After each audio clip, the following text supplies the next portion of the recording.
All right, next car on the list. This classic Chevy. That's right, so what are we doing on this? We're doing 4 4x6s and a flip out Pioneer, okay, yeah, a radio that flips out of the dash from Pioneer. So let's take a look inside.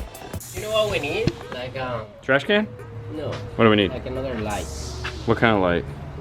No, just stick it in the rear window. Aim it down. Okay, so Fernando's getting a little crazy. All right, so what we have is we got to empty this stuff out because we have to get to that 4x6 and that 4x6. And in order to do that, this whole back of the car has to come out. These doors, these aren't doors, these don't open. This is 100% old school. We already have this in the dash here. Luckily, it's, well, we have this in the dash here. And then we have grills that just pop off all by themselves. There's no brackets left on these. Lift it up. Yeah, so they're already broke. Cool. That's gotta hurt. It's amazing. So that's what we got to work with right now. Fun. We're gonna go ahead and start getting this thing apart because there's a lot that we need to take apart. So let's just get going.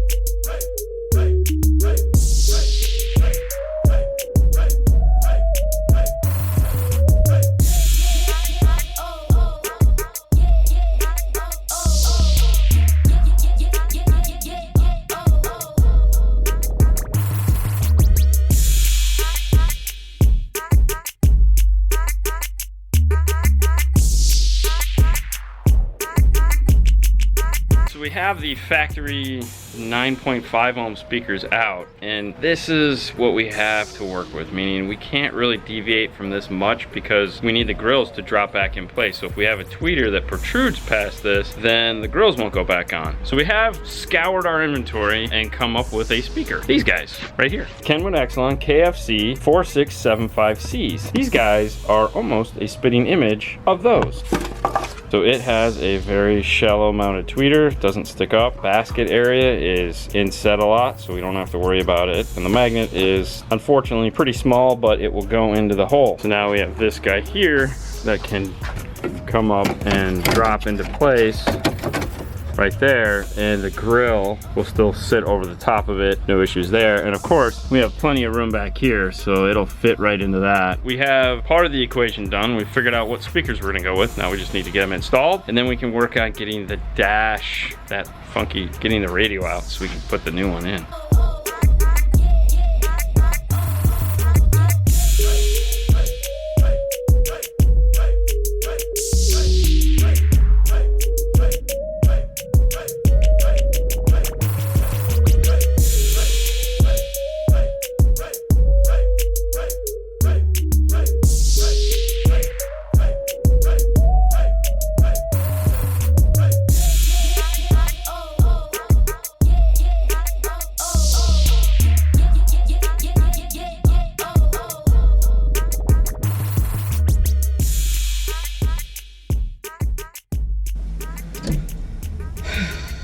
That was exhausting.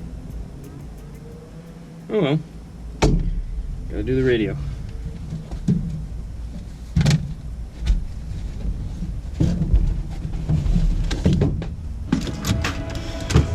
Ow. There we go. Alright. Oh, awesome. That's not even plugged in. I wish I could say I was surprised, but I'm not. I always like this when we have butt connectors and then wire nuts. More butt connectors. It's like, Jesus. Look at that.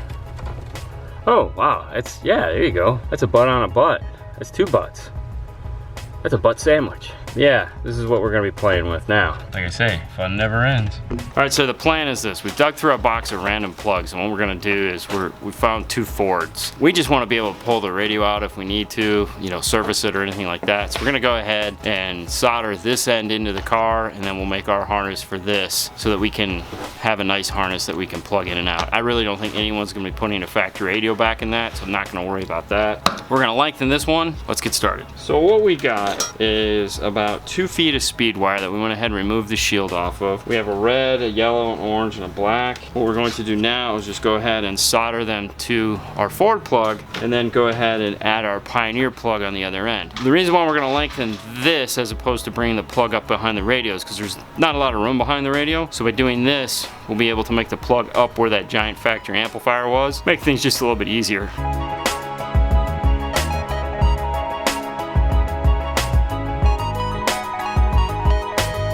All right, so we have our harness made up. It's all insulated and ready to go. Now we have our trim panel. All right, one of the clips is broken. Big surprise there. Otherwise, I think we'll be okay. Now we just need to get our trim bezel mounted. If you ever get the opportunity to do one of these, make sure you're gonna mount this in first, and then the radio goes in last. It's just how it's gotta be done.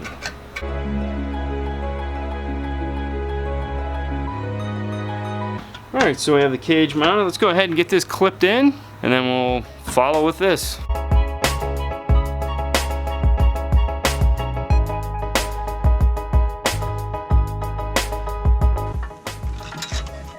Do we have an antenna? Ah, that's a good question. It's right there. All right, so we have no antenna adapter. Do we have an antenna on the car? No, no antenna in the car, sir. So he has no antenna on the car, so we're not going to worry about that.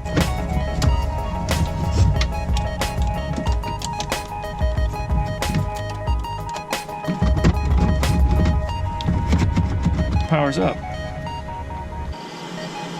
So just got to screw this in. Why don't I switch sides so you can put the Yep. And then we're almost done. Now this uses these little tiny screws. The best thing to do, I've found recently, is to just put them on a magnet on my desk while I'm working on this. That way I don't lose any of these. No, you don't. All right, this one is done. That was so much fun, wasn't it?